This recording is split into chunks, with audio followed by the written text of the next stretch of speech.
Mike, NoStressMike.com. Hey, come on over here. Take a seat. Take a seat. Yeah, there you go. We're gonna talk a little bit. It's cool. I'll tell you, I love these talks we get into. I made a video on for black males, and a two-part video, and it was. It was. I'll tell you, I was very, very happy, and we got a lot of good conversation in that particular type of thing. And but one of the other comments that I had was they were talking about what it was like to be a black man. And they were talking about some white guy in the 60s colored his skin black, and so he's going to be acting like a black guy. I guess they made a movie about it or wrote a book or something about that. And I also mentioned there was a movie with two black policemen. It's just a funny movie. Two black policemen got made up to be two white women. So, but anyway, it got me thinking, and what it was. Okay, you know, I've talked about it. I'm not real big on mixed marriages. Is no big deal. When they start reproducing, I get kind of mixed feelings on that. Not mixed. I just don't like it when you start mixing your races.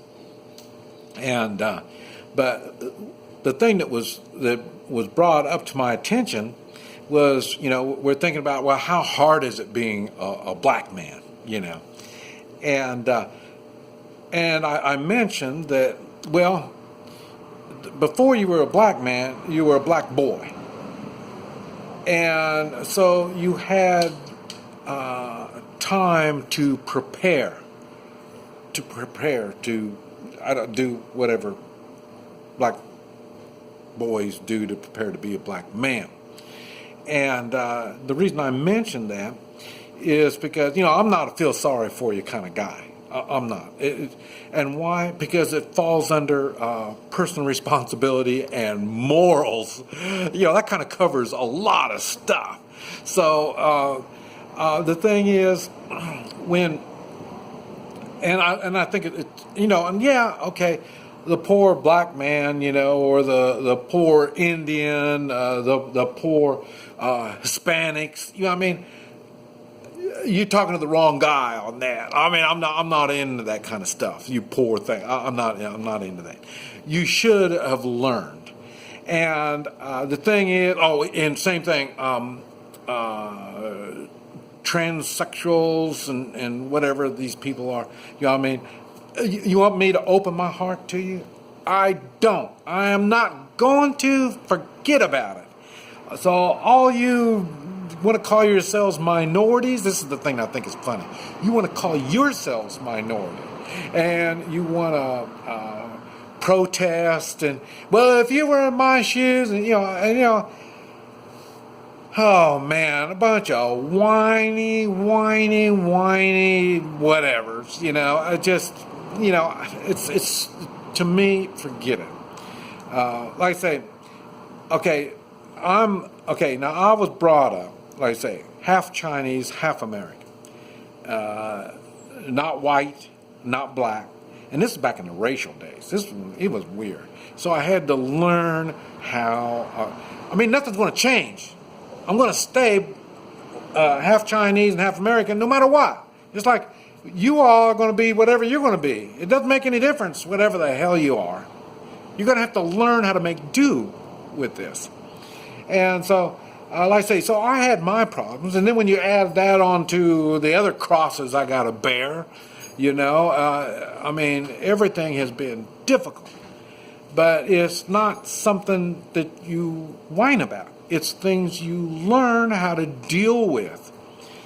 Now, if that's not bad enough, like I say, I moved to Central America. in which, there's no whites, no blacks. Where I was, there wasn't none. And the same thing, I'm still the oddball of the bunch. You know what I mean? But I've learned how to deal with it. And I've made videos on all this stuff. And I mentioned it on the comment.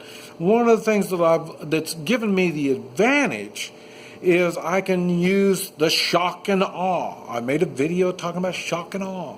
And that's what it is. People look at me and they say, well, you can't accomplish nothing. And so they think I've got the disadvantage. And then as they get to know me more and as they see me getting things done, they say, well, he doesn't have all that much disadvantage. Why? Because I prepared. I did something. I've learned. Like I say, I've lived in Central America and I don't even speak Spanish. So, I've had to learn how to get along. That's what I'm saying. And I'm super minority.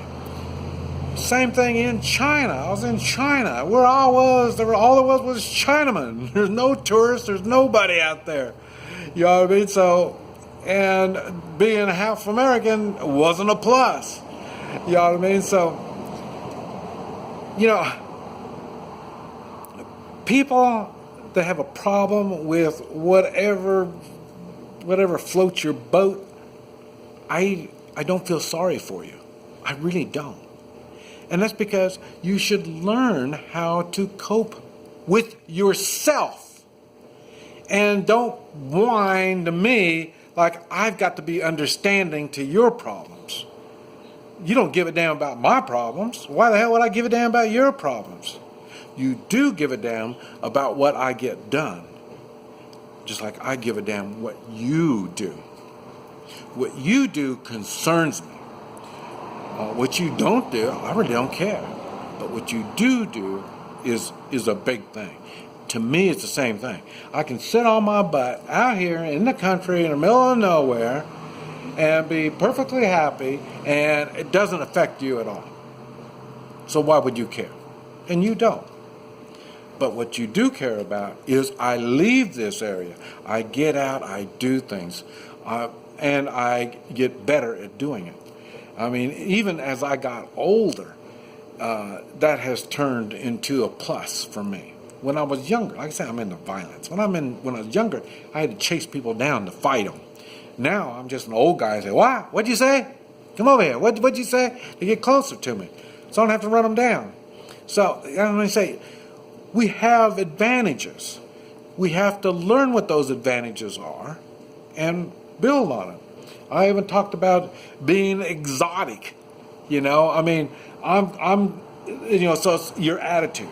So here I am, some mixed breed minority old man that don't mean nothing.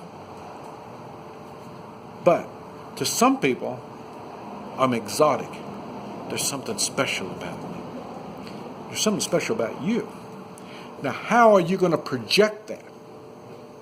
By whining is not the way to project that. You just make yourself look like you're some victim. You're being a victim. I think you ought to be ashamed of yourself by being a victim, being victimized. I don't care what victimizes you. You should be ashamed of yourself for being victimized.